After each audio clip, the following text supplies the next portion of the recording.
Bueno, buenos días a todos. Vamos a iniciar la clase. Como les dije ayer, ahora hasta el recreo, el que entre, salvo que se dé, que esté mirando esa parte de la pantalla, no va a entrar. Vamos a ir.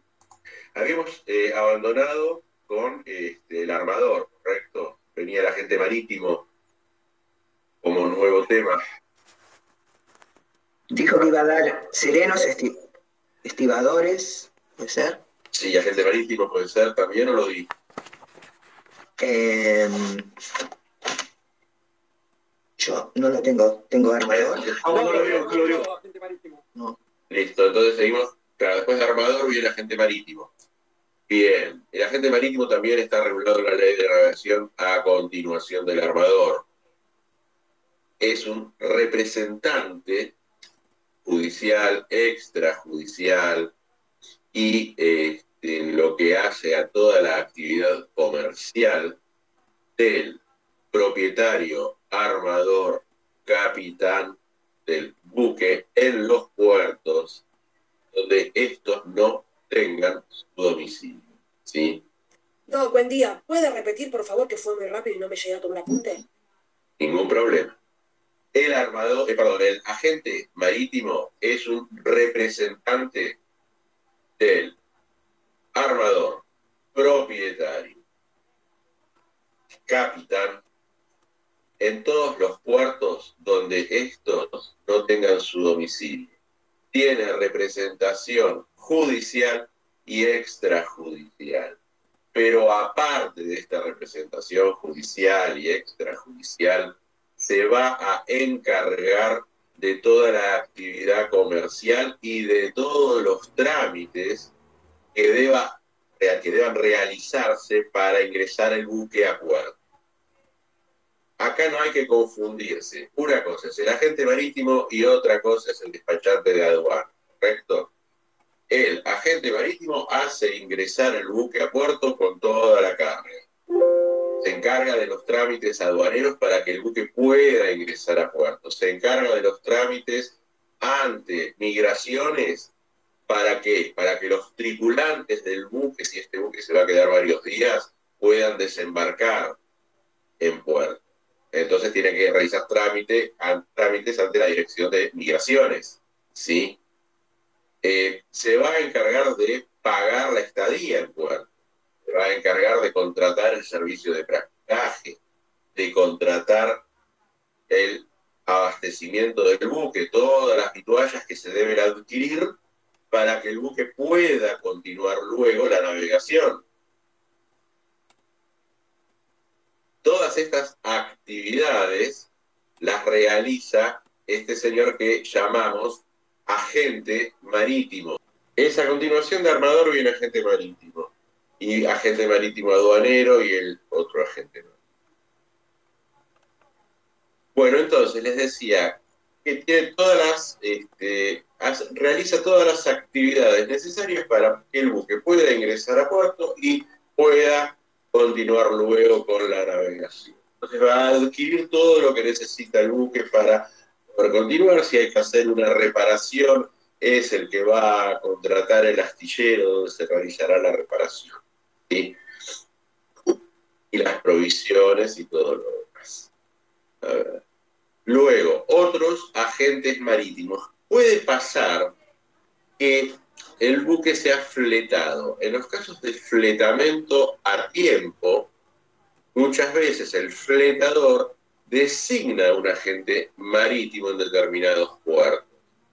Entonces, cuando se ha designado en base a un contrato de fletamento un agente marítimo por el fletador, el capitán, propietario o armador pueden nombrar como agente a otra persona distinta del agente marítimo aduanero, y este fue designado por el fletador. ¿Correcto? Luego, serenos. El sereno es la persona que controla el embarque y desembarque de personas de un buque. ¿Qué significa esto? Si ustedes van a puerto, el puerto de Buenos Aires, van a ver que muchas veces los barcos tienen una rampa o escalera con dos lonas, que generalmente son blancas de cada lado, por donde ascienden y descienden las personas que van a embarcar en el buque. El sereno es una persona que está en la escollera, al costado de esta rampa o escalera, ¿sí?, controlando quién ingresa al buque. El servicio de serenos, o sea, la lista de los serenos que pueden laborar en tal calidad, la lleva la Prefectura Naval. Luego tenemos los... Sí. ¿Me podría repetir con qué dijo de la prefectura? Que la lista de los serenos que trabajan, por ejemplo, en el puerto de Buenos Aires, la lleva la Prefectura Naval Argentina, al igual que en los demás puertos, ¿sí? O sea, son personas que están individualizadas por prefectura.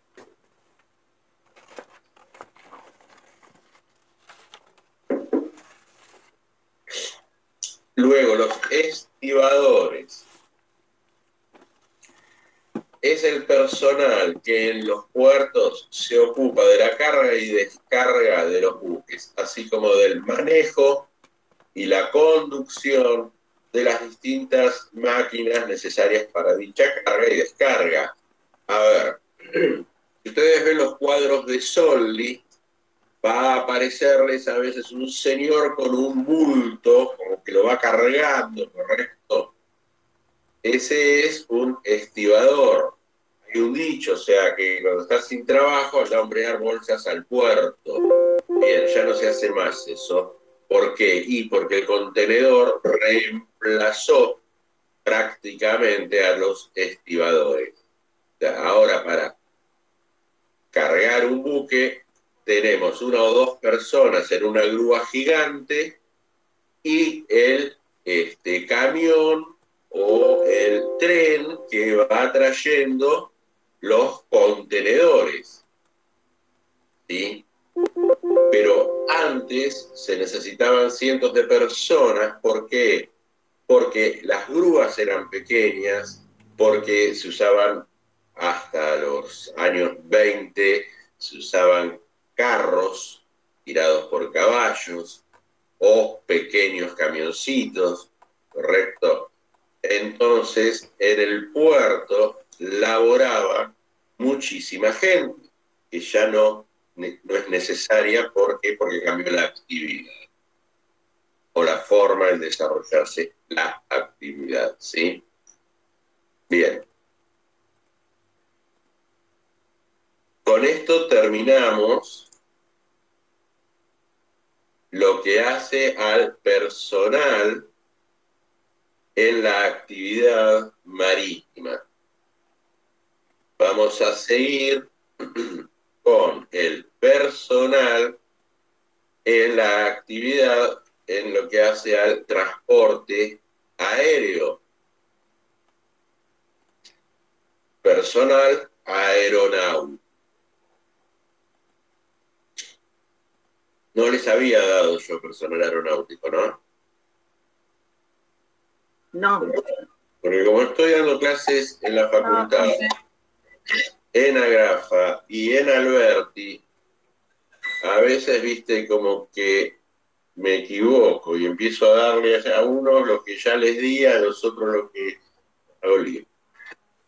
La expresión personal aeronáutico comprende a quienes ponen su actividad al servicio de la aeronavegación. Este es el concepto que nos da y de la escalada de personal aeronáutico. No se puede prescindir entonces de la consideración de este personal. ¿Por qué? Porque estamos comprendiendo dentro de este término a todas las personas que van a desarrollar acción directa como factores de la navegación aérea, sin perjuicio de que no todos los miembros del personal aeronáutico se encuentran en situaciones que dependan o requieran la regulación de nuestra disciplina. Porque sus tareas no requieren de especialidad alguna en materia aeronáutica. A ver, el administrativo en la fábrica de aeronaves no necesita una regulación dentro de lo que es el derecho aeronáutico. Ahí tenemos una relación que es una relación de trabajo del derecho laboral, ¿correcto? Entonces, nos vamos a ocupar de quienes desempeñan funciones que creen situaciones cuya regulación depende de la especialidad de nuestra materia. La intervención del Estado en la regulación de este aspecto de la actividad aeronáutica se justifica, por un lado, dada la naturaleza de orden público vinculado a aspectos laborales que inciden en una parte importante de este personal. Y por otro lado, el interés general afectado por todo lo atinente a la actividad aeronáutica. Siendo de esta forma que el Estado debe reglamentar adecuadamente la situación. Llegamos al artículo 76 del Código Aeronáutico. Nos dice: las personas que realicen funciones aeronáuticas a bordo de aeronaves de matrícula argentina, así como las que desempeñen funciones aeronáuticas en la superficie, deben poseer la certificación de su idoneidad expedida por la autoridad aeronáutica.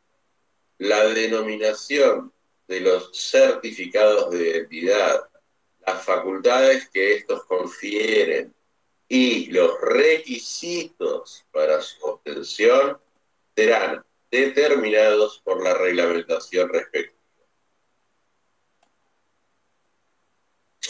Entonces, vamos a encontrar que la certificación de idoneidad, No se escucha bien. La certificación de idoneidad, estábamos hablando, bueno, la certificación de idoneidad que la otorga la autoridad aeronáutica. ¿Quién es la autoridad aeronáutica en este momento en nuestro país? La ANAC, la Administración Nacional de la Aviación Civil. ¿Sí? Ahora bien, en el orden internacional, los certificados de aptitud han dado lugar a una elaboración desarrollada en una primera etapa en la Convención de París y actualmente en el Convenio de Chicago de 1944. La reglamentación de los preceptos fundamentales queda a cargo de la OASI. Cuando vimos organismos, recuerden que yo les había dicho que la OASI, a través de sus reglamentaciones, está imponiéndole a los demás países del mundo determinadas normas.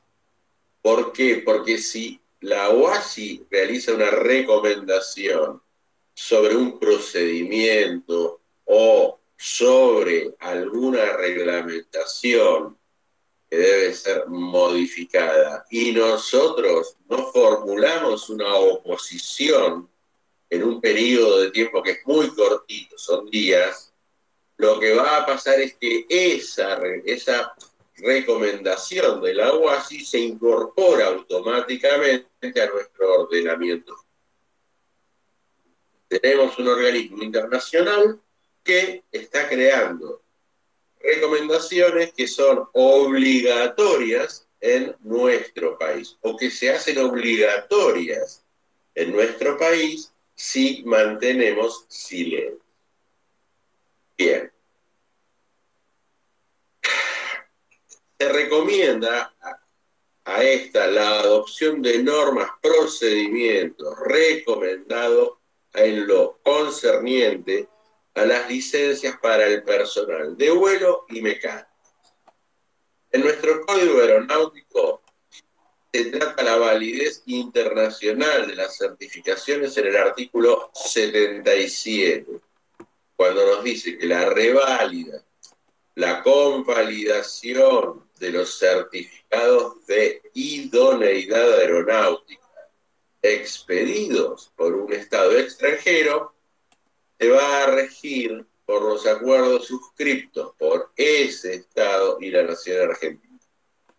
Y en los casos en que no existieren acuerdos, ¿sí?, estos certificados van a poder ser revalidados en las condiciones que establezca la reglamentación respectiva y sujetos al principio de la reciprocidad. El personal aeronáutico va a estar integrado tanto con personas sujetas a relación de dependencia como con otras, como los propietarios o explotadores que piloteen sus propias aeronaves, donde no podemos observar relación de dependencia alguna. O sea, el comandante de una aeronave puede o no encontrarse en relación de dependencia con el explotador. El explotador en personal aeronáutico es el equivalente, por más que es un concepto que nos da el Código Aeronáutico es distinto, que en la ley de la navegación para el armador, igualmente la figura del explotador en la actividad aeronáutica es equivalente a la figura del armador en la actividad naviera. ¿No? Acá hay algo que debemos tener en cuenta.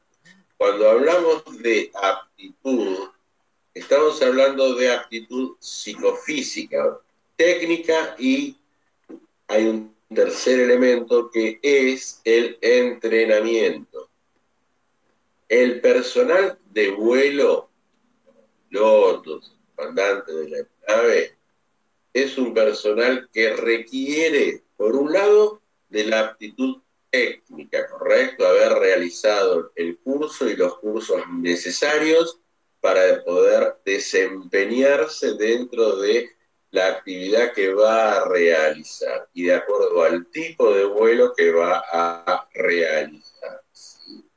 Pero además de ese aspecto, que es la más técnica, como nosotros, recibirnos de abogados para poder litigar en tribunales, por ejemplo, tiene otros dos elementos que gobiernan su posibilidad de seguir volando. Uno es encontrarse psicofísicamente en condiciones. Y esto requiere, de acuerdo a la categoría, de 1 o 2 exámenes psicofísicos que lleva adelante el IMAE. Hasta hace poco tiempo era el único que realizaba estos exámenes. Ahora hay otros centros médicos que también realizan estos exámenes. Y el otro elemento es el entrenamiento.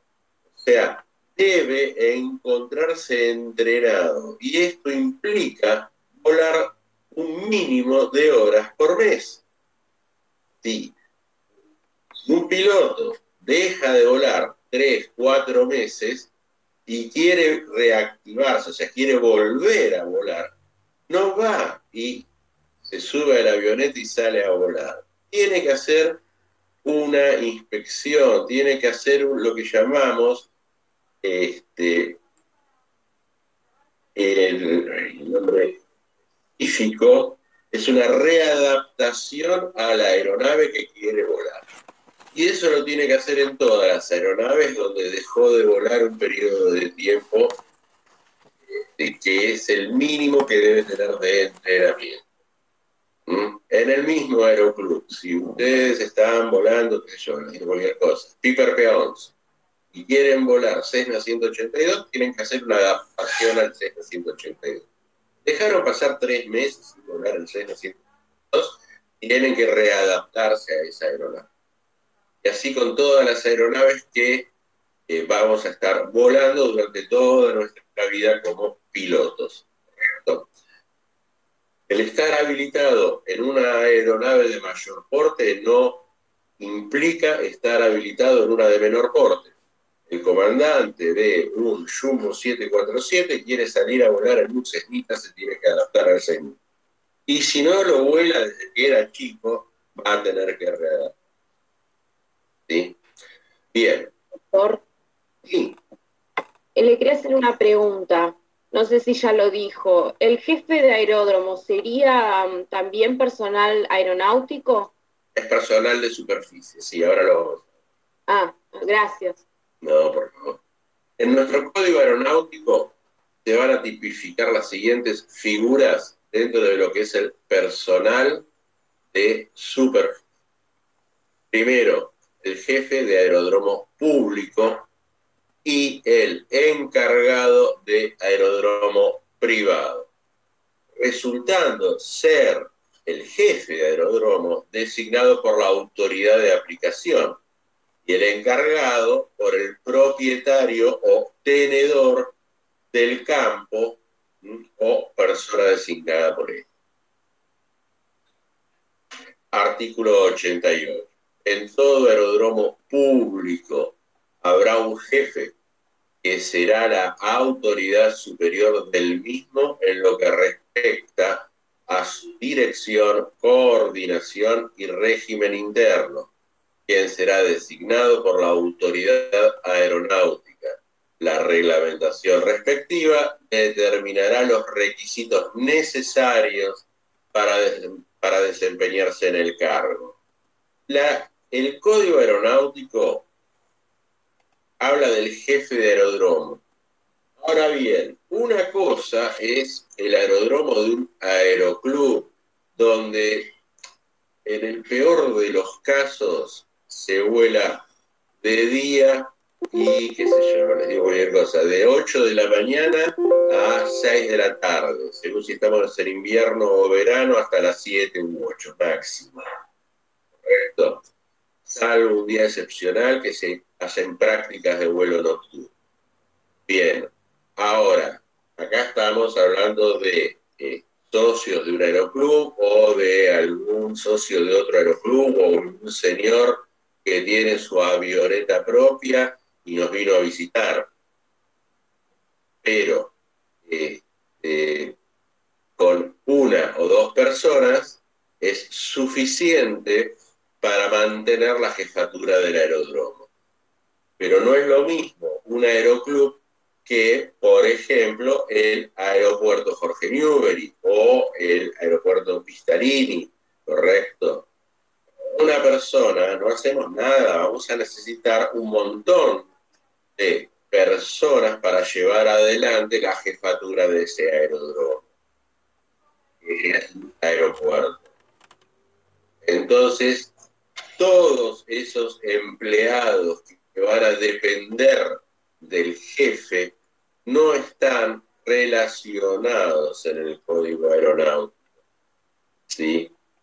Entonces, todos los cargos, todos los empleos que vamos a encontrar que a la larga van a depender del jefe de aeródromo es personal que queda bajo la órbita del jefe, pero no está específicamente mencionado en la legislación, ¿sí?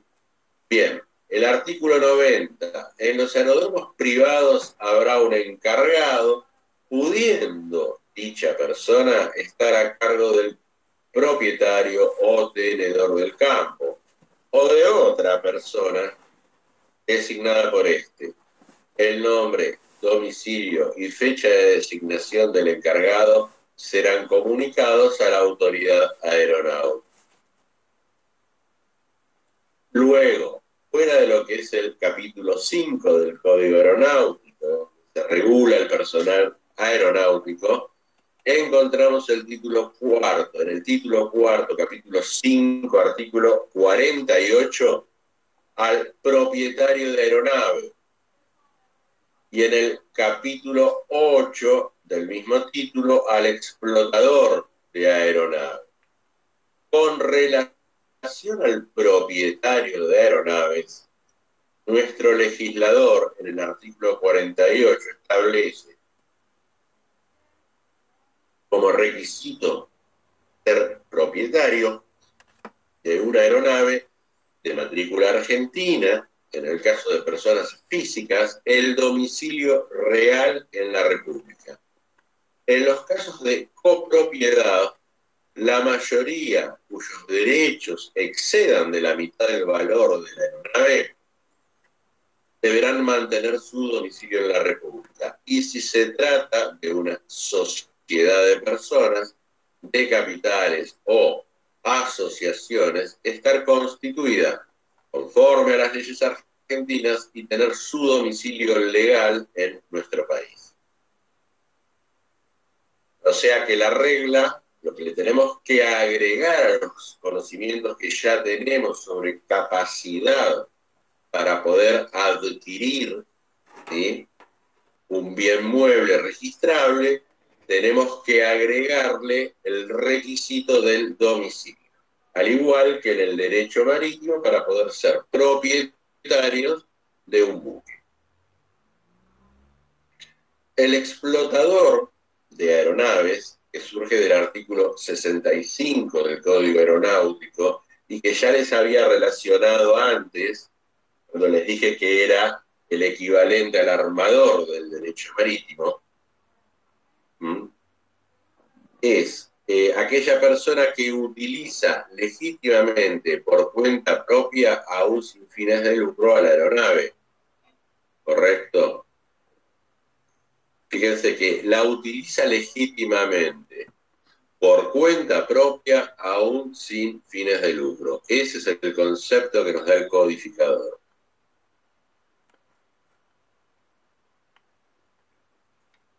Luego vamos a tener al personal de vuelo y o aeronavegante. La noción de personal de vuelo comprende a todas las personas que cumplan funciones a bordo de aeronaves, a bordo de una aeronave. Las embarcadas en ella para atenderla bajo las órdenes de un comandante, quien es parte de este personal. ¿Sí? Perdón, profe, ¿qué artículo es?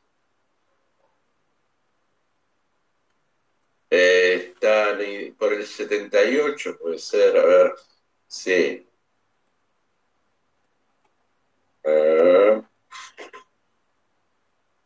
Por ahí un poquito del 79.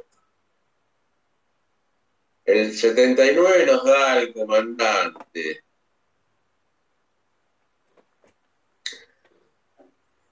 Por el 78, 79.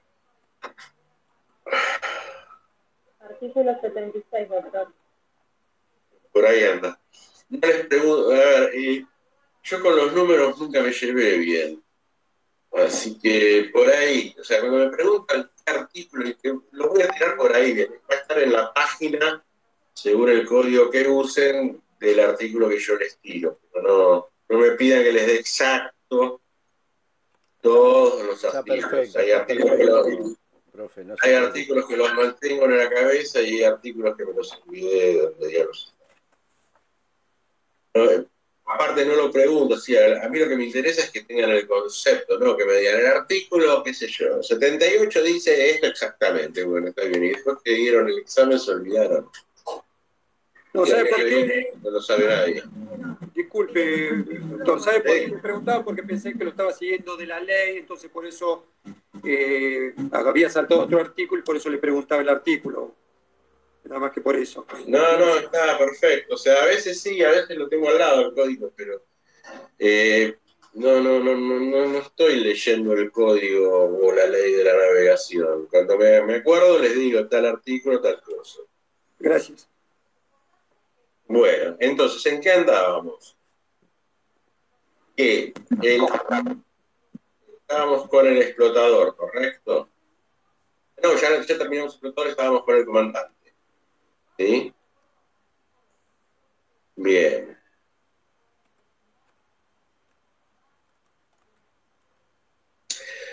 Ahora bien, dada su responsabilidad de escalada, dada la responsabilidad, la estructuración de un orden de distribución de funciones, sus relaciones con el personal de superficie, el riesgo propio del vuelo, la irregularidad de sus horarios, el horario de trabajo, ¿no? Podemos seguir diciendo que la tripulación de la aeronave en vuelo, si no se independiza totalmente del explotador, goza, salvo en los casos en que éste la conduce, de una gran dosis de libertad que origina una verdadera comunidad entre todos aquellos que viajan en el aparato y otorga al personal una calidad muy particular en la relación de dependencia que lo liga con su principal, muy distinta a la que ordinariamente aparece en los demás sectores de la actividad humana. Esto es Videla Escalada, SIC. Bien.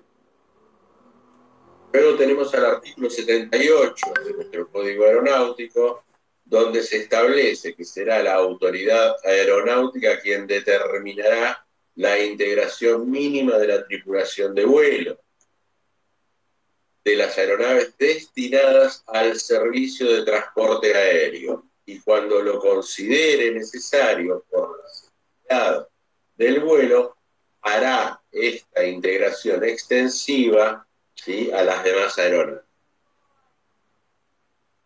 La función principal del comandante, cuando estudien comandante van a ver que es muy similar la regulación que se da del comandante a la del capitán del buque en lo que hace a las funciones, ¿sí? O sea, el comandante, su función principal es el gobierno y control de la aeronave, sin perjuicio de lo cual cumple diversas funciones que exceden este gobierno y control. Conforme al artículo 79 del Código Aeronáutico, toda aeronave debe tener a bordo un piloto habilitado para conducir, investido de las funciones de comandante. Su designación corresponde al explotador, de quien será representante cuando no exista persona específicamente designada. Se presumirá que el piloto al mando es el comandante de la aeronave. A ver, ¿por qué dice esto el codificador? Porque en principio hay una serie de facultades que el codificador le da al comandante en calidad de representante del explotador.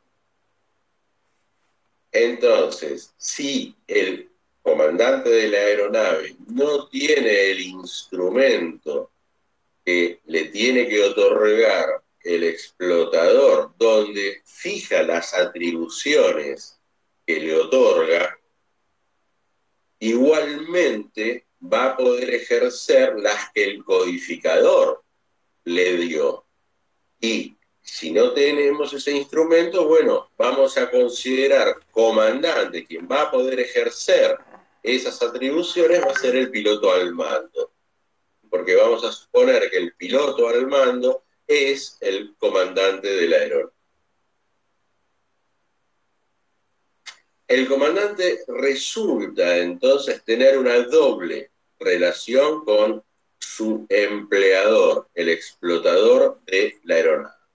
Por un lado, es su empleado, y esa relación laboral se seguirá por la ley de contrato de trabajo, a diferencia del capitán, que la relación laboral se rige por el contrato de ajuste.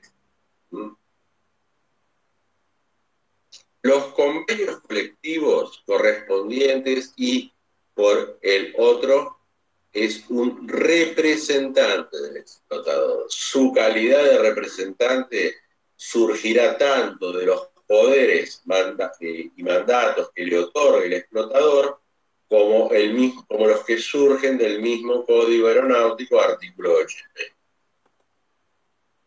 En las aeronaves destinadas al servicio de transporte aéreo, el nombre de la persona es investida como comandante, ¿correcto? Y los poderes especiales que se le hayan conferido deberán constar en la documentación de a bordo. La reglamentación establecerá los requisitos para desempeñarse en el cargo, artículo 80 del Código.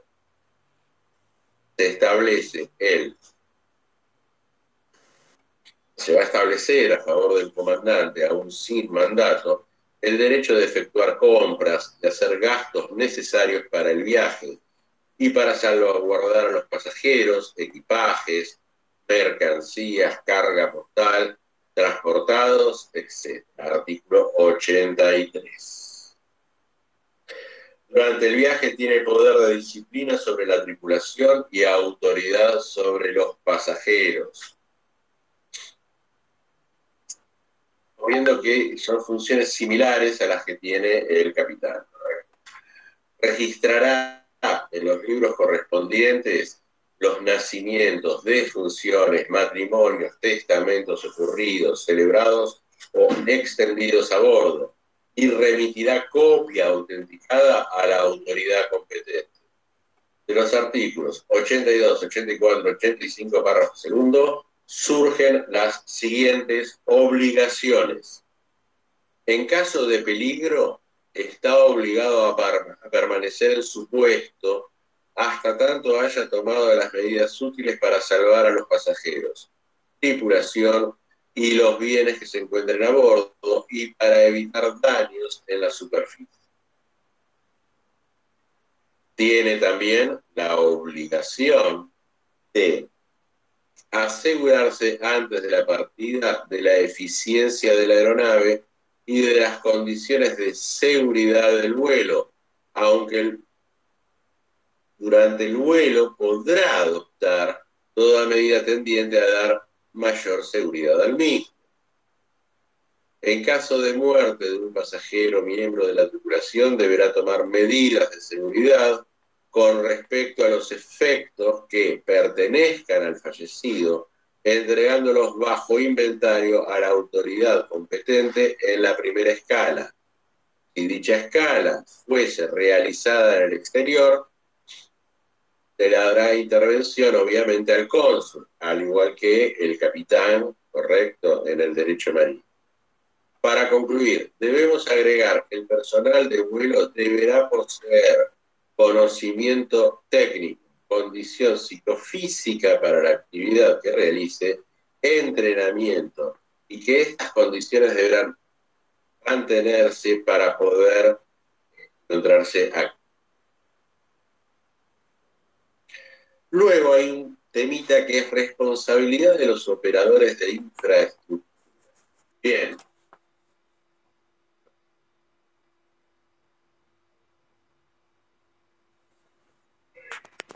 Tenemos que distinguir dos sectores diferentes dentro de lo que es operadores de infraestructura, concerniente a los aeródromos, ¿sí?, y el concerniente a los servicios de tránsito aéreo.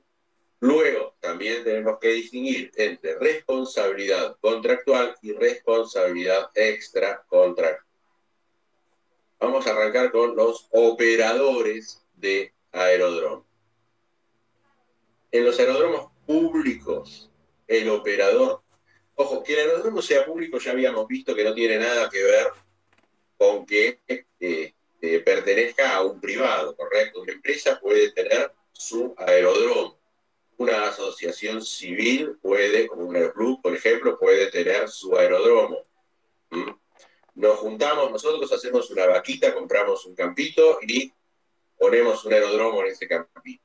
¿Correcto? O sea, no tiene nada que ver, no confundan que el aeródromo sea público con, o la propiedad del aeródromo con lo público o privado, que puede ser el aeródromo. Es público, ¿por qué? Porque permite que aterrice cualquiera que quiera aterrizar en él mientras la aeronave le dé para aterrizar en ese aeródromo.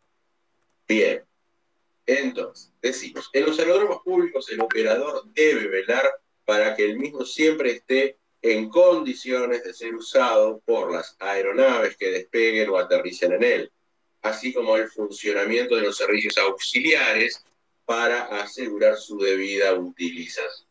¿Qué es esto de que el aeródromo debe estar en condiciones de ser usado? Yo tengo una pista de tierra, no puedo dejar que el pasto esté alto, o el pasto de las pistas de rodaje o el que está al costado de la pista. ¿Sí? No puede haber animales en el campo, o sea, me tengo que ponerlo de acuerdo. O tengo un campo para criar vacas, chanchos, caballos, o para que despeguen y aterricen las aeronaves. Entonces, si se escapa un animal y ingresa a la pista, cosa que suele pasar. A una vuelta terminé de aterrizar y un caballo me estaba mirando y hociqueando nave. Bien. Entonces, eso no puede pasar en un aeródromo. ¿Correcto? El responsable de que no pase eso es el operador del aeródromo. ¿Sí? La culpa del personal dependiente del operador del aeródromo compromete la responsabilidad de este. Al no encontrarse regulada su responsabilidad por disposiciones especiales, vamos a aplicar el Código Civil y Comercial de la Nación. Y la reparación por los perjuicios ocasionados va a ser integral. Ya no tenemos en el Código Aeronáutico limitación de la responsabilidad para los operadores de aeródromo, para los operadores de infraestructura. También va a poder llegar a verse obligado a resarcir perjuicios derivados de relaciones contractuales. Por ejemplo, el caso de las aeronaves que se guardan en los aeródromos, dejadas allí por propietarios o explotadores, quienes pagan un precio por ello, celebrándose por ende contratos cuyo incumplimiento habrán a ser el derecho de obtener de parte del damnificado una indemnización por los perjuicios emergentes de la conducta antijurídica. Muy bien. Yo les dije el aeródromo y las instalaciones correspondientes. Si alguno de ustedes, no sé si hay algún piloto en el grupo, a veces solemos tener. Bueno, los aeródromos, hay material que entrega la ANAC, en su momento lo entregaba Fuerza Aérea, que informaba la posición, o sea, la ubicación del aeródromo, las coordenadas correspondientes, y qué servicios tenía el aeródromo. Por ejemplo, ¿puedo cargar combustible? Puedo cargar combustible. Bien, pero ¿qué nafta o qué combustible puedo cargar en este aeródromo? Entonces, si el aeródromo informó a la autoridad aeronáutica que expende combustible y que expende nafta 100-130, por ejemplo, motor a pitot, o que expende JP1, ¿sí? Para esa turbina, o turbohélices, entonces ese combustible debe estar disponible y en buenas condiciones, o sea, no puede estar contaminado, ¿correcto? Bien, si brinda otro servicio que haga la aeronavegación, acá no estamos hablando de un hotel o de un bar, acá estamos hablando de los servicios que se prestan a la aeronavegación. Por ejemplo, tiene un board que es para qué sirve y para que las aeronaves puedan acercarse a ese aeródromo en forma electrónica, ¿correcto? Tiene el board, tiene que estar funcionando en condiciones. Si tiene un ILS, tiene que estar funcionando y en buen estado. De lo contrario, tiene que informar que no funciona ese servicio. Debe ser público, ¿correcto? Para todo aquel que quiera dirigirse a ese aeródromo. Esa es la obligación del operador, mantener el aeródromo y los servicios complementarios con los cuales fue habilitado ese aeródromo en condiciones para que puedan ser usados por las aeronaves que se dirijan o que despeguen de ese aeródromo. Luego, si tengo capacidad, el explotador del aeródromo construyó hangares y tiene capacidad para dar resguardo a aeronaves y alquila esos espacios para que los explotadores de aeronaves guarden sus aeronaves en estos hangares, cobrando un alquiler, obviamente, de ahí van a ser una relación, una responsabilidad de tipo contractual. ¿Por qué? Porque yo firmé un contrato de locación de un espacio para guardar mi aeronave en ese aeródromo. Cuando llego, veo que le falta la hélice o el motor o la golpearon con otra aeronave, la responsabilidad va a ser del operador del aeródromo que me alquiló ese espacio. Bien.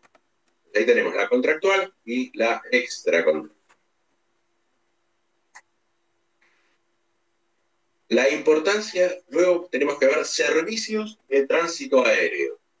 La importancia que poseen estos servicios de protección al vuelo en lo que hace a la circulación aérea, la necesidad de su instalación, así como la circunstancia de que cobren tasas por la prestación de los mismos, y sumado a esto, la obligación de toda persona de reparar los perjuicios que por su culpa se causen, que nace del derecho común, Código Civil y Comercial de la Nación, resuelven en forma afirmativa la cuestión sobre responsabilidad de los mismos. Cuando hablamos de servicios de tránsito aéreo, estamos hablando de los controladores que guían las aeronaves que están volando de un punto a otro en lo que hace el espacio aéreo. Bien. La responsabilidad de estos servicios puede devenir tanto de defectos en las instalaciones o instrumentos empleados, como de la negligencia de los funcionarios y dependientes encargados de la atención de los. Estas responsabilidades, obviamente, involucran a la larga la responsabilidad del Estado. ¿Por qué? Porque el Código Aeronáutico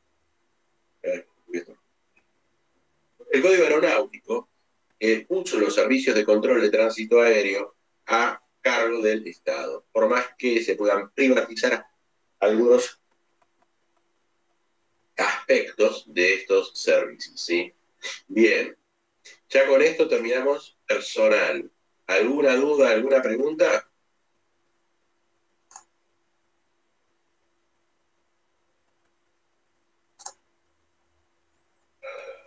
¿No hay preguntas? No, Perdón. Bien, seguimos. Quería comentarle, ¿cuál puede ser alguna pregunta del examen? ¿De qué estilo puede ser en referencia a estos temas que estamos viendo? Bueno, a ver, explotador concepto, armador concepto, capitán. ¿Qué funciones tiene el capitán? Comandante de aeronave. ¿Cómo sé que el señor es comandante de la aeronave? ¿Cómo sé que ese señor que viene con una camisa blanca o dos charreteras que tiene 3 o 4 o 5 hilitos amarillos, blancos o negros, es el comandante de la aeronave? Y entonces, ¿y de dónde surge quién es el comandante de la aeronave? El código aeronáutico. A ver, mire, si este señor está sentado en el puesto del piloto, yo presumo que es el comandante. Correcto. Ahora, si hay uno que en vez de 3 tiene 4, en vez de tener 3 hilitos, tiene 6 hilitos. Y 2 cosas más, como que tiene más autoridad el uniforme que el uniforme del que está sentado en el puesto del piloto. Pero vamos a los libros de la aeronave y vemos quién fue designado comandante por el explotador de la aeronave. Correcto, independientemente de los hilitos. Después de estar sentado en la cabina de donde están los pasajeros, durmiendo. ¿Por qué? Porque es un vuelo directo de Buenos Aires a Moscú. Entonces, no va a estar todo ese periodo de tiempo al mando de la aeronave porque se va a cansar y va a ser un tío. Pero no es piloto. Un copiloto y un tercer piloto. Bien, el tercer piloto fue al puesto del copiloto. El copiloto fue al puesto del comandante y el comandante se fue a dormir. Y después va a reemplazar al copiloto, va a reemplazar, sí, el puesto del mando al copiloto, el copiloto se va a ir a dormir, el tercer piloto va a ser el copiloto de la aeronave. Y así sucesivamente van a ir votando. ¿Sí? ¿Correcto? Bien. Luego los libros Doctor, una Busquen los curiosidad. libros. Si no tengo los libros, es el que está sentado en el puesto del fondo. ¿Ah? Tengo una curiosidad, doctor. ¿Cómo sería, Sí. por ejemplo, una torre de control de un aeródromo? No me la imagino como Ezeiza o Newbery, ¿no? ¿Qué es lo mínimo que tendría que tener? La torre de control de un aeródromo lo mínimo que tiene que tener es un VHF, un par de largavistas o catalejos para que el torrero pueda ver un poco más allá de lo que le da la vista. Y eso es lo mínimo. ¿Sí? Bueno, a partir de ahí depende de la importancia que tenga el aeródromo. O sea, el VHF en frecuencia aeronáutica no tiene que tener porque si no, no se comunica con las aeronaves. No se va a poner a hacer señales con banderillero. Sería ridículo. El VHF tiene que tener. El VHF aeronáutico no es FM, es AM. Bueno, luego, el VHF. Necesitamos, si el aeródromo tiene cierta importancia por la cantidad de vuelos en despegues y aterrizajes, es recomendable que tenga un radar de tierra, o sea, un radar de pista para controlar el movimiento dentro de lo que es el aeródromo, ¿correcto? Que aeronaves tengo en la pista, un día de niebla que no veo lo que está pasando, ese radar me sirve para saber dónde están posicionadas las aeronaves, quién está aterrizando. O sea, aparte de lo que es el radar de control de tránsito aéreo, por ejemplo, no necesita ser un radar activo, no necesita ser un radar. ¿Por qué? Porque trabaja en base a amigo a amigo. O sea, la aeronave emite o transpone una señal que es captada por el radar de control de tránsito aéreo y le aparece con letras o números. Entonces, el control de tránsito le da una codificación, ya sabe, cuando aparece el cuadradito de esa codificación en la pantalla, quién es el que está volando en ese lugar. En este otro caso necesitaríamos un radar activo. Sería conveniente. Puede ser un radar pasivo también, en la medida que todas las aeronaves tengan ese transponder. Lo mismo que la VHF. A partir de ahí vamos subiendo. ¿Otra pregunta? Doctor, Sí. en el chat una compañera dice que no le funciona el micrófono, si le podría explicar lo último de responsabilidad que involucra al Estado. A ver, él no entendió qué hace a la responsabilidad del Estado. Bien. Si el jefe de aeródromo es nombrado por la autoridad aeronáutica. ¿Sí? Todo el personal que depende del jefe de aeródromo, desde el torrero hasta el personal de limpieza, es todo personal que va a depender de este jefe de aeródromo designado por la autoridad de aplicación y pagado por la autoridad de aplicación. O sea, son todos empleados que este jefe de aeródromo, que en realidad es un empleado del Estado, son todos empleados del Estado, de un organismo del Estado. Por lo tanto, los errores que puedan cometer van a involucrar o van a acarrear la responsabilidad del Estado. La ANAC depende del Estado argentino, por lo tanto, si yo demando al aeropuerto tal, estoy demandando a la ANAC en realidad. Y al demandar a la ANAC, estoy demandando al Estado argentino. Chicos, es lo mismo que cuando hay un accidente en la estación de tren de un tren que no está concesionado. Si está concesionado, le demando al concesionario, al permisionario. Ahora, si ese ferrocarril está siendo explotado por el mismo Estado, al demandar al ferrocarril en particular, a la empresa que opera el ferrocarril, estoy demandando indirectamente al Estado porque pertenece al Estado ese ferrocarril. No me paga esa empresa, me va a pagar el Estado. ¿Sí? Es lo mismo. En lo que hace... Como una especie de... ¿Cómo? Nada, que como que hace una especie de cadena de responsabilidad, porque de ese aeródromo depende, es la ANAC, puede ser que se llame, Exacto. que autoriza. Exactamente, en realidad al jefe lo nombró la ANAC. Antes lo nombraba la Fuerza Aérea Argentina. Fomento y habilitación.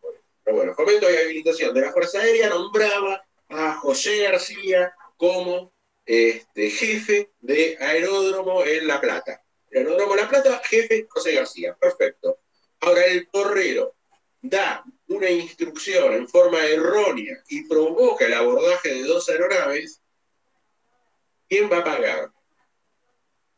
¿Se da cuenta? O sea, usted, como abogado de los deudos del piloto de una de esas aeronaves, va a demandar a la ANAC. O sea, porque el jefe del aeródromo, sí, está bien, va a demandar a también, pero el jefe del aeródromo no va a tener dinero para pagarle a usted. Y el torrero menos. Entonces, a la larga, el que paga es el Estado argentino. ¿Por qué? Porque fueron todos, ¿sí? Fueron todos designados por él y son empleados de él. Porque el sueldo del torrero, el sueldo del jefe, los paga la ANAC. Los nombra y les paga. Si no, ¿quién les va a pagar? ¿Está? Bueno, ahora sí. Si no hay otra pregunta, vamos a contratos de utilización. Vamos a hablar, en contratos de utilización vamos a ver los contratos de utilización del derecho marítimo y los contratos de utilización en la actividad aeronáutica. Vamos a arrancar, ya que terminamos con aeródromos y operadores de infraestructura, voy a arrancar primero con contratos de utilización de aeronaves. Vamos a darle un concepto a estos contratos. Entonces no vamos a poder terminar con todo este tema, pero bueno, vemos hasta dónde llegamos. Podemos conceptualizar a estos contratos como aquellos que tienen por objeto el aprovechamiento de las aeronaves mediante su empleo en una actividad aeronáutica, ya sea mediante la adquisición del uso y goce de las mismas o del cumplimiento por una de las partes de una actividad aeronáutica a beneficio de la otra contra el pago de un precio en dinero. Entonces, para poder hablar de contratos de utilización de aeronave, debe emplearse la aeronave objeto de este contrato en una actividad aeronáutica. Si formalizamos un contrato sobre una aeronave que no involucra una actividad aeronáutica, entonces no estamos hablando de contratos de utilización de aeronaves, ¿correcto? Bien. Esta categoría contractual está comprendida por los contratos de locación de aeronaves, fletamento e intercambio de aeronaves. Profe, ¿podría repetir? Sí. Esta categoría contractual está o comprende o está comprendida por los contratos de locación de aeronaves, contrato de fletamento y contrato de intercambio de aeronaves. Ahora bien, nuestro codificador solo reguló el contrato de locación de aeronaves. El contrato de fletamento y el contrato de intercambio de aeronaves son atípicos en lo que hace a la actividad aeronáutica, porque no están tipificados en nuestro código aeronáutico. En cuanto a la locación de aeronaves, vamos a dar un concepto de locación de aeronaves que es muy similar al concepto de locación del derecho común, ¿sí? Es un contrato por medio del cual una parte, a la que vamos a llamar locador, se obliga a transferir a la otra, a quien llamaremos locatario, el uso y goce de una aeronave a fin de que ésta sea utilizada en uno o más viajes, o por un cierto tiempo o kilometraje a recorrer, contra el pago de parte del locatario de un precio cierto en dinero. Fíjense el criterio finalista que tiene el codificador. O sea, la actividad aeronáutica debe estar presente para que podamos hablar de contrato de locación de aeronaves. Si nosotros alquilásemos una aeronave para tenerla en la quinta el día del cumpleaños de nuestros hijos, de alguno de nuestros hijos, no sería un contrato de locación de aeronaves, sería un contrato de locación del derecho común. ¿Por qué? Porque no le vamos a dar el uso específico que tiene como destino, que es volar.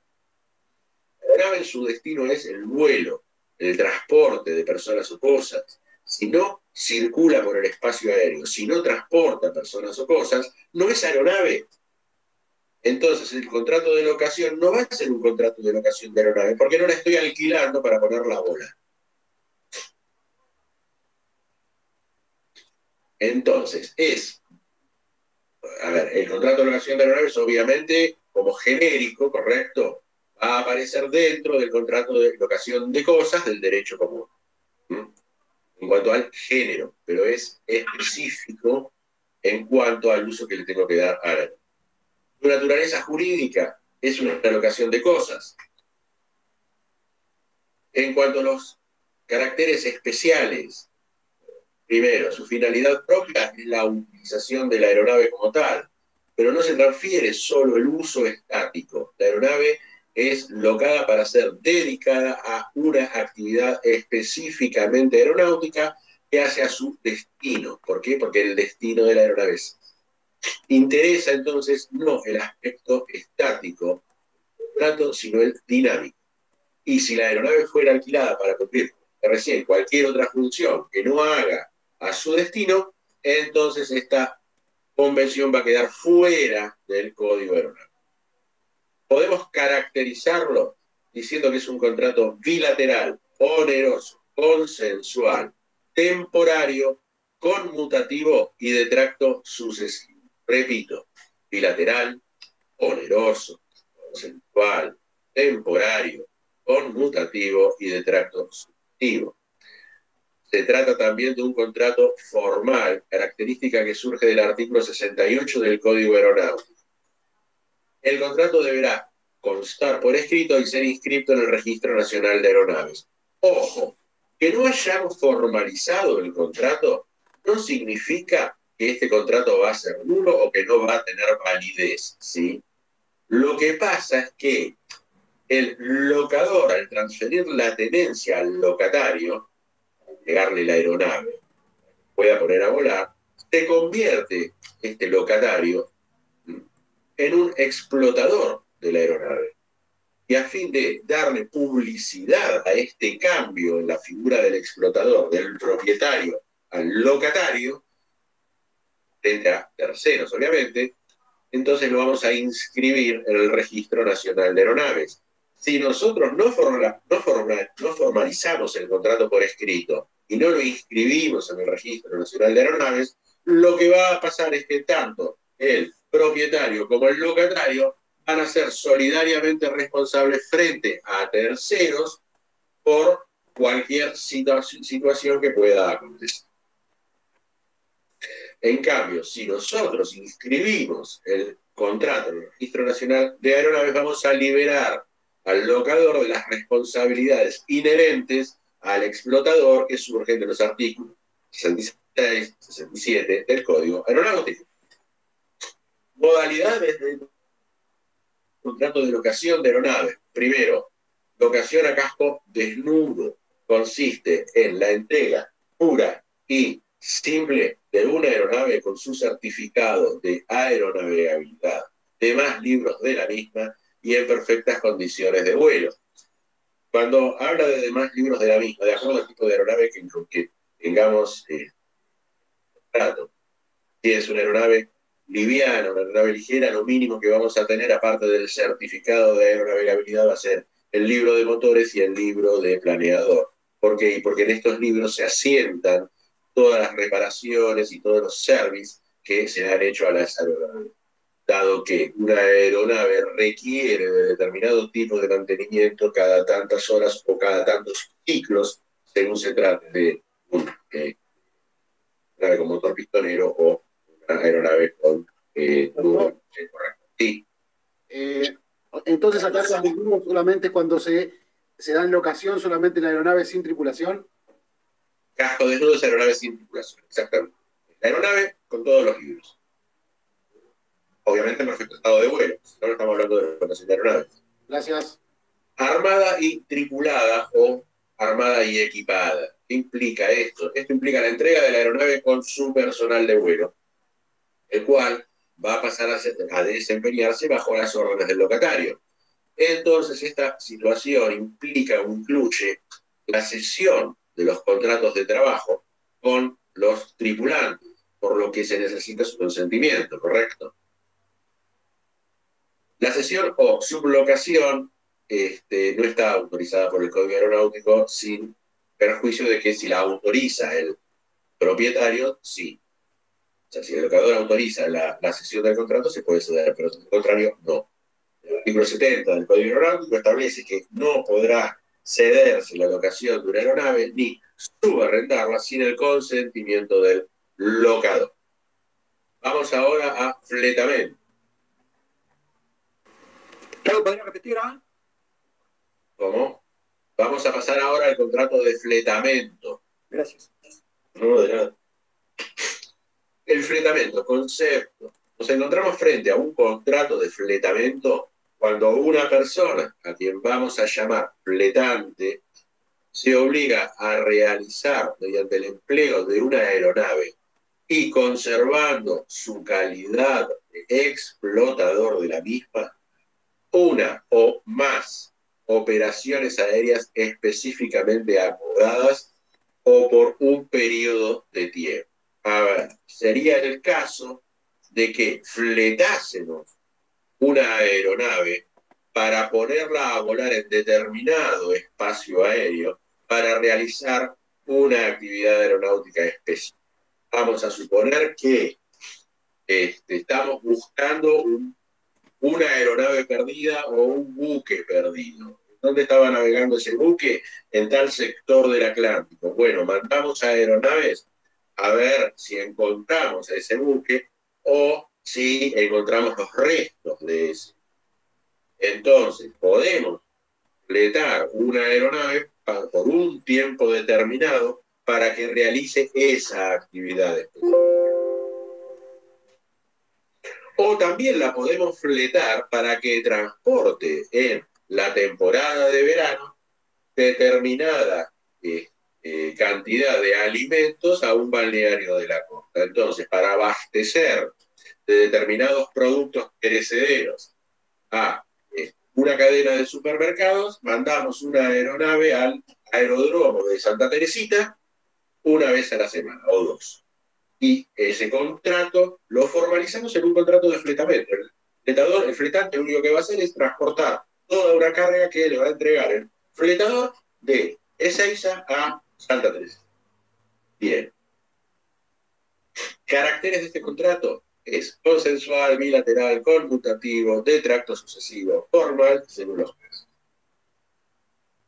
La formalidad deviene que se deberían inscribir estos contratos en el Registro Nacional de Aeronaves cuando se diesen determinadas circunstancias. Pero al no estar regulado en el Código Aeronáutico, esto queda en la doctrina, correcto, lo de formal según los casos. Porque hay que ver si el Registro Nacional de Aeronaves va a aceptar la inscripción. Naturaleza jurídica. Podemos decir que es una especie dentro de la locación de obra. ¿Por qué especie dentro de la locación de obra? Porque es el fletante el que se obliga a realizar una actividad aeronáutica en favor del fletador. Por eso hablo de locación de obra, porque hay en expectativa, hay un resultado. El resultado puede ser el transporte, el resultado puede ser tener éxito en una operación de búsqueda o haber realizado la búsqueda sin éxito. En cuanto a las clases, tenemos el fletamento a tiempo, el fletamento por viaje y el fletamento por viaje a su vez que puede ser total o parcial.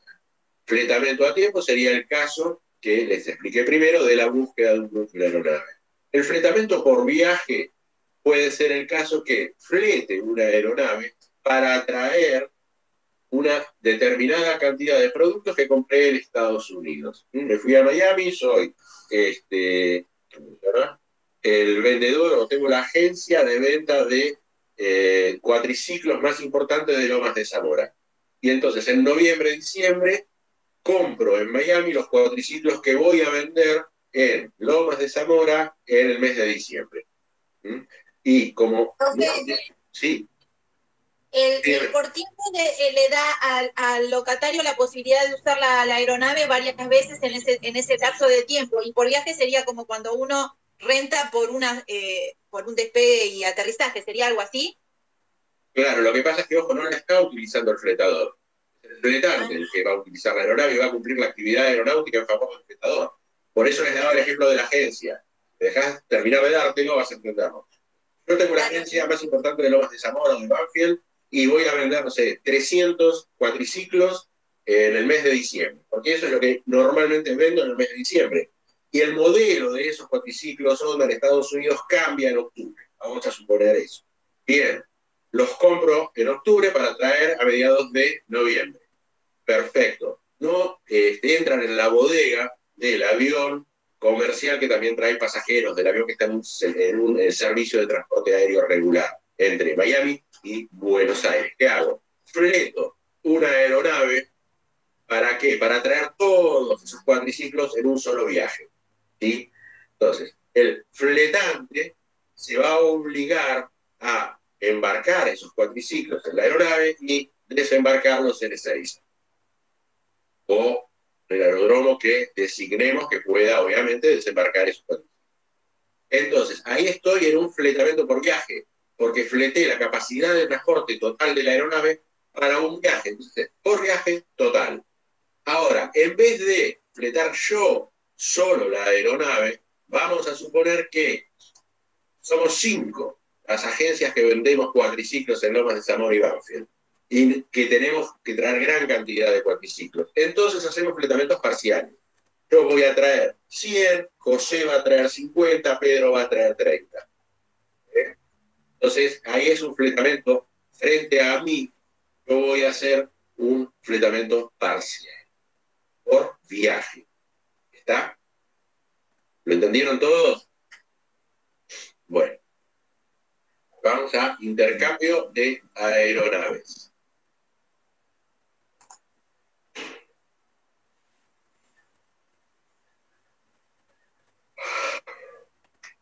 Concepto. Es un contrato por el cual 2 o más explotadores se ceden recíprocamente el derecho de utilizar sus aeronaves para el cumplimiento de operaciones de común acuerdo preestablecido. Característica distintiva es la utilización recíproca de las aeronaves por 2 o más explotadores. Los explotadores que practiquen esta figura contractual podrán utilizar las aeronaves de los otros con o sin personal, por lo que tendrán la posibilidad de destinar a otras erogaciones las inversiones que hubieran debido realizar para renovar su flota. Este contrato puede ser útil para solucionar problemas de los aumentos estacionales de tráfico y así exigir inversiones a las empresas de transporte que son innecesarias. A ver, vamos a suponer que tenemos un explotador que cubre el servicio Buenos Aires-Bariloche durante todo el año, pero estacionalmente en invierno y en verano hay un par de meses que la cantidad de turistas que viajan a Bariloche exceden de la capacidad de las aeronaves que posee este explotador. Y a su vez hay otro explotador que está cubriendo otro servicio con aeronaves de mayor porte. Y en estos meses que este explotador tiene el problema, este otro explotador le sobra capacidad en sus aeronaves por la cantidad de pasajeros que tiene que llevar. Entonces, ¿qué les conviene hacer? En vez de comprarse el que tiene las aeronaves pequeñas, una aeronave más grande, y el que tiene las aeronaves grandes, aeronaves más pequeñas, intercambian sus aeronaves por esos 2 meses de invierno y 2 meses de verano. ¿Entienden? Solucionan el problema y no tienen ninguna erogación por renovar su flota. Bien. Ahora vamos a ver el contrato de colaboración interempresaria. Vamos a ver el primer contrato y después seguimos en la clase que viene porque ya son las 12:05. Dentro de los contratos de colaboración interempresaria, el primer contrato que vamos a ver es el de handling. H-A-N-D-L-I-N-G, Handling. No hay espacio, por favor, doctor. ¿Podría deletrearlo de nuevo? Gracias. H-A-N-D-L-I-N-G, Handling. Este contrato, ustedes van a ver que en el Ezeiza Parque hay una empresa que se llama, tiene este nombre. O sea, le pusieron el nombre del contrato a una empresa que realiza obviamente esta actividad, ¿sí? Bien, se trata de un contrato cuyo objeto es la asistencia en escalas. Por medio de este contrato, una empresa de transporte aéreo le confía a otra la atención de escalas previamente convenidas en tierra. Se evita de esta forma la contratación de personal propio en destinos cuyas frecuencias no lo justifican, con el consiguiente ahorro de gastos. Nos encontramos frente a un contrato que que reviste la naturaleza de las locaciones de obra, ya que las obligaciones que asume la empresa que presta la asistencia implican obligaciones de resultado. En este momento ya este contrato cayó prácticamente en desuso. ¿Por qué? Y porque luego de la privatización de las infraestructuras, correcto, o sea, antes todos los aeródromos públicos importantes pertenecían al Estado. Ezeiza no solamente pertenecía al Estado, sino que era explotado por el Estado argentino.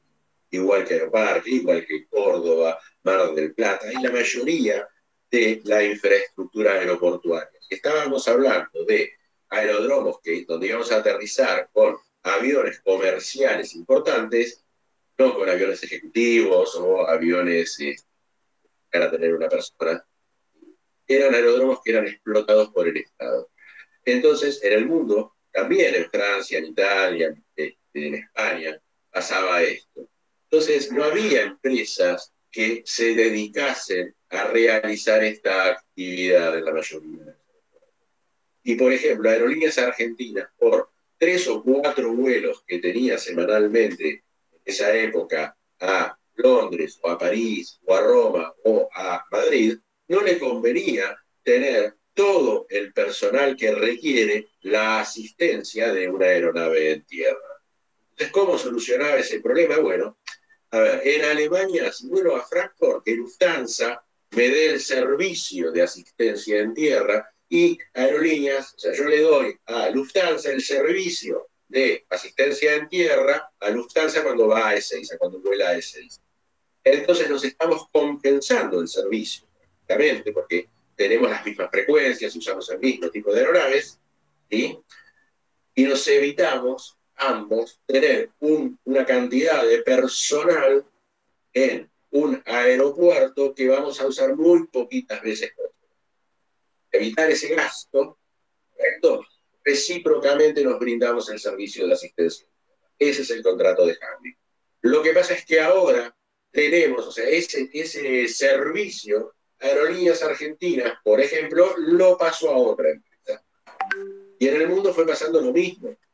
No son las aerolíneas las que se prestan la recíproca, sino que tienen sus empresas que prestan el servicio. Contratamos, en vez de contratarlo con aerolíneas, lo vamos a contratar con la empresa handling, no sé cuántos ciudadanos. ¿Entienden? Ya terminamos con esto la clase del día de hoy. Son las 12. Gracias, profesor. Gracias, profe. Perfecto, profe. Muchas gracias. Gracias, profesor. Gracias, profe. Nos vemos. Buen día, profesor. Nos vemos en la próxima clase. Hasta luego, profe. Hasta luego. Buen día, gracias. Nos vemos.